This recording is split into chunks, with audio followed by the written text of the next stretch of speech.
അതിന് പിന്നെ അതിന് ആരോപണം എന്ന് പറയുന്നതിന് വേറെ അതൊരു അധിക്ഷേപം എന്ന് പറയുന്നത് എനിക്ക് നല്ലതെന്ന് എനിക്ക് തോന്നുന്നു. അത് ആ അർത്ഥത്തിൽ അയാൾ പറഞ്ഞ വാക്കുകൾക്ക് അതേ അർത്ഥത്തിൽ മറുപടി പറയേണ്ടതെന്ന് എനിക്ക് തോന്നുന്നില്ല. ഒരു മറുപടി പോലും അറിയിക്കുന്നില്ല. പക്ഷെ എനിക്ക് ഒരു ചോദ്യം ചോദിക്കാനുണ്ട്. ഇതാണോ CPM-ന്റെ 2026 തെരഞ്ഞെടുപ്പ് തന്ത്രം എന്നുള്ളത് അവരുടെ നേതാക്കന്മാർ വ്യക്തമാക്കുന്നത്? ഇതാണോ CPM-ന്റെ രാഷ്ട്രീയം? ഒരു ജില്ലാ സെക്രട്ടറിയെ കൊണ്ട് ഇങ്ങനെയൊക്കെ സംസാരിപ്പിക്കുക എന്നുള്ളതാണോ തെരഞ്ഞെടുപ്പിലേക്ക് CPM ഒരുക്കി വെക്കുന്ന മാനിഫെസ്റ്റോ? ഇതാണോ CPM-ന്റെ തെരഞ്ഞെടുപ്പ് പ്രകടന പത്രിക? ആലോചിച്ച് നോക്കണം. അതിന് CPM നേതൃത്വം മറുപടി പറയുന്നു. അവരുടെ സംസ്ഥാന സെക്രട്ടറിയും പാർട്ടി സെക്രട്ടറിയും വേദി ഉൾപ്പെടെയുള്ള ആളുകൾ പറയണം, ഇങ്ങനെയാണോ തെരഞ്ഞെടുപ്പിലേക്ക് CPM പോകാൻ ആഗ്രഹിക്കുന്നത്? വേറൊന്നും പറയാനില്ലാഞ്ഞിട്ടാണോ?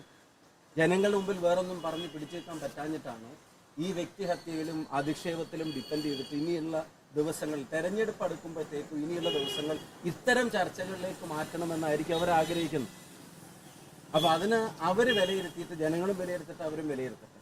ഇതാണോ അവരുടെ പൊളിറ്റിക്സ്? ഇതാണോ അവരുടെ രാഷ്ട്രീയം? ഇതാണോ CPM 2026 കരുതി വെച്ചിരിക്കുന്ന തെരഞ്ഞെടുപ്പ് തന്ത്രം? ഇതാണോ എന്നുള്ളത് അവർ വ്യക്തമാക്കട്ടെ. ഇങ്ങനെ എന്തെങ്കിലും വിളിച്ചു പറയാം. അപ്പോൾ ഞാൻ അതിന് പറഞ്ഞ വാചകങ്ങൾക്ക് അതേ അർത്ഥത്തിൽ മറുപടി പറയാൻ ഞാൻ ആഗ്രഹിക്കുന്നില്ല. പക്ഷേ ഈ ചോദ്യം ഞാൻ ചോദിക്കാൻ ആഗ്രഹിക്കുന്നു.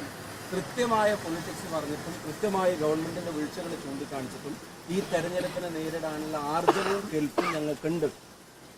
അതിൽ വ്യക്തിപരമായി തകർക്കാൻ ശ്രമിച്ചാലും രാഷ്ട്രീയമായി തകർക്കാൻ ശ്രമിച്ചാലും ഒക്കെ അവർക്ക് അവരുടെ ഒരു മെച്ചവും പറയാനില്ലാത്തതിൻ്റെ പ്രയാസങ്ങളിൽ നിന്നാണ് ഇതിനെ ഇങ്ങനെ ഈ പറയുന്ന അധിക്ഷേപങ്ങളുടെ രാഷ്ട്രീയം അതിങ്ങനെ മുറുകെ പിടിച്ചിട്ട് CPM മുന്നോട്ട് പോകുന്നത്. ഞാനിത് ഇപ്പോൾ കുറച്ചായിട്ട് നിരന്തരം പലതരത്തിലുള്ള കാര്യങ്ങൾ നേരിടുക. ഈ പറയുന്ന ആളുകൾ ഉൾപ്പെടെ വർഗീയവാദിയാക്കാനാണ് ആദ്യം ശ്രമിച്ചത്. അതിനുള്ള വലിയ ശ്രമങ്ങൾ ഉണ്ടായിരുന്നു.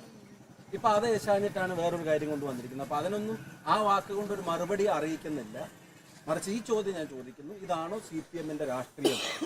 CPM 2026 കരുതി വെച്ചിരിക്കുന്ന പൊളിറ്റിക്കൽ അവരുടെ രാഷ്ട്രീയ ടൂൾ എന്ന് പറയുന്നത്, പൊളിറ്റിക്കൽ ടൂൾ എന്ന് പറയുന്നത്, രാഷ്ട്രീയ തന്ത്രം ഇതെന്ന് പറയുന്നത് ഇതാണോ എന്നുള്ളത് ചോദിക്കാൻ ആഗ്രഹിക്കുന്നു.